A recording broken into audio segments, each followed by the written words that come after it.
गंदगी देखकर कलेक्टर ने छात्रावास अधीक्षक को भेजा निलंबन नोटिस। हार्ट अटैक से हुई मौत अधीक्षक की।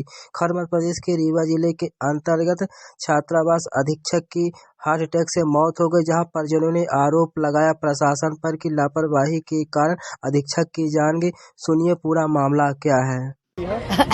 हमार सियाबती नाम, हमार पति उमेश कुमार साकेत हॉस्टल में रहे अधीक्षक। कलेक्टर आया और सीओ बोलाइन फोन करके के आवा हॉस्टल जल्दी से आवा। फिर गए तो कहीं के झाड़ू पोछा क्यों नहीं लगवाते, कहीं लगाई ही चपरासी खुद लगे हैं 4 ठो। अब का पता उनते नहीं रहन कौन कलेक्टर धमकी दी, कौन डीओ दीन, कौन सीओ दीन, कौन बड़े बाबू दीन, तब नहीं देखिला। हमारे पति का कागज से पेंट के काल सुबह से 8 बजे से 3 दाल लेके आए। एक बार हमार बच्चा लाई ली हो गया। जब सस्पेंड के कागज दे दिए रहे तो पेपर में छपवाऊ कौन उचित कलेक्टर के रहा कि हमार पति का जान ला ली कलेक्टर। हाँ धमकी दी सोई का करी सी। हमारे ऋण हवाई 15 लाख रुपया बिटिया के शादी करन है। अब हम कहाँ पाऊ कहाँ बारा। 6 बिटिया 1 लड़का साहब। विद्यालय साफ स्वच्छ नहीं दिखा, इसके वजह से सस्पेंड किया गया। क्या इनके द्वारा निवेदन नहीं किया गया था कलेक्टर से? जात रहे, अब पति जा रहे मेरी आहन साहब का जानी निवेदन करी। माँ ट्रांसफर हुआ था उस जैसे मानो हॉस्टल से सस्पेंड किया गया वो हमारा ट्रांसफर भा। हमका ट्रांसफर कहाँ के कीन गर हम मनकबार का। जब हमार ड्यूटी मनकबार में रही सर विनती करा ला कि हमारा ट्रांसफर भा, हमारा ट्रांसफर भा। कोई अधीक्षक चार्ज लेकर नहीं आ। राहुल कुमार साकेत। ये क्या घटना हुई है? आपके पिताजी की लाश रखी हुई है, ये कहाँ पदस्थ थे और क्या हुआ कि इनका हार्ट अटैक हुआ? ये पदस्थ टीआरएस कॉलेज के पीछे हॉस्टल में थे अधीक्षक के रूप में जी। इनको कल समथिंग 2 बजे वो कौन सा लेटर नोटिस मिला, सस्पेंशन लेटर मिला और आज सुबह इनकी तबीयत एकदम पैरालाइज हो गई और रात को थोड़ी थी लेटे थे। मैं सोचा होगा ठीक है, बोले ठीक है। लेटे लेटे उनके सुबह उठे और जस्ट वो बैठे तो वो पैरालाइज हो गए, फिर गिर गए, फिर उठा के जल्दी से वहाँ से बाइक में बैठाए और यहाँ आते आते उनकी डेथ हो गई। ऐसा क्या हुआ, वजह क्या पड़ी कि इतनी तो जैसे घटना घटी, क्या घटी?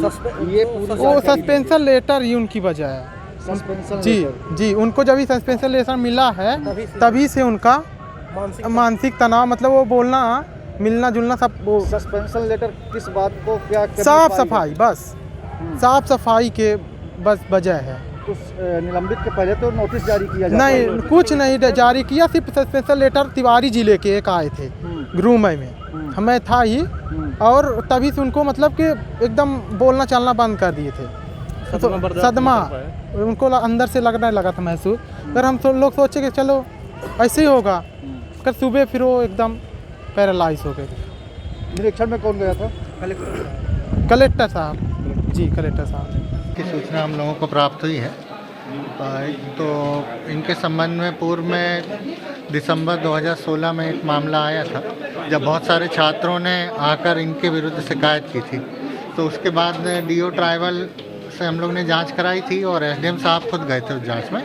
उसके पश्चात लेकिन इनके कार्य व्यवहार में सुधार उसके समय के बाद में नहीं हुआ और फिर 1 महीने का अवसर इनका दिसंबर से लेकर जनवरी तक लगातार प्रभार इन्हीं के पास था। लेकिन फिर पुनः अभी जब 2022 में 16-17 जनवरी को कलेक्टर साहब के पास फिर से इनकी शिकायत आई और पुनः इनकी जांच की गई। लेकिन क्योंकि इनके कार्य व्यवहार में कोई सुधार नहीं था तो फिर उनके विरुद्ध कार्रवाई का निर्देश दिया गया था, उनको निलंबित किया गया था। और पूर्व में भी उनको अपने सेवा काल के दौरान पिछले अवधि में 3 बार उनका निलंबन हुआ है, 2 बार उनकी डी हुई है। हम लोगों का उद्देश्य उनका सुधार करते हुए बेहतर ढंग से कार्य कराना था। लेकिन उनका मतलब अभी चार्ज भी उन्होंने हस्तांतरित नहीं किया था इतने दिनों के पश्चात। हालांकि ये मामला अब ऐसा पता चल रहा है, लेकिन इन दोनों तथ्यों का एक दूसरे से कोई संबंध नहीं है। घर वालों का आरोप है कि कलेक्टर ने जब निलंबन किया था आदेश मिलते ही उसकी वजह से उनका तबीयत बिगड़ी थी। नहीं, ये निलंबन तो उनका पहले से ही दिसंबर का, जैसे मैंने आपको बताया कि दिसंबर की शिकायत पर जांच हुई थी और दिसंबर के पश्चात 1 महीने पश्चात भी उन्होंने कोई कार्य व्यवहार में अपने सुधार नहीं किया था। वो पूर्व में भी निलंबित रहे। यदि कोई ऐसी बात होती तो मतलब मेरे ख्याल से इन दोनों तथ्यों को कोई संबंध नहीं है और हमेशा इस प्रकार का जब भी कोई बात या प्रयास होती है तो उद्देश्य निश्चित रूप से सुधार ही होता है। वो भी हमारा कर्मचारी था, हमारे परिवार का सदस्य था। परिजन सर जिला कलेक्टर और जिला संयोजक पर कार्रवाई की मांग कर रहे हैं। परिजनों का तो मैं नहीं कह सकता, लेकिन जो वस्तु स्थिति और तथ्य मैंने आपको बताया तो ऐसा पहली बार नहीं था कि उनका निलंबन हुआ हो, डी भी उनका हुआ हो। जो बाकी अब क्योंकि उनका निधन हो गया, जो प्रशासनिक तौर पर जो भी कार्रवाइयाँ होती हैं उसमें तो कोई बात है ही नहीं। जिस तरह का वो रहता है उसी तरह से व्यवहार सामान्य रूप से किया जाएगा। लेकिन मेरा यही निवेदन है कि इन दोनों तथ्यों का एक दूसरे से कोई संबंध नहीं है। धन्यवाद। उनको कहना है सर कलेक्टर कार्यालय के बाहर धरना देंगे कुछ देर में। देखिए, ऐसी स्थिति हम लोग नहीं आने देंगे। हम लोगों की जो जिम्मेदारी है वो हम लोग खुद से आगे बढ़ के पूरा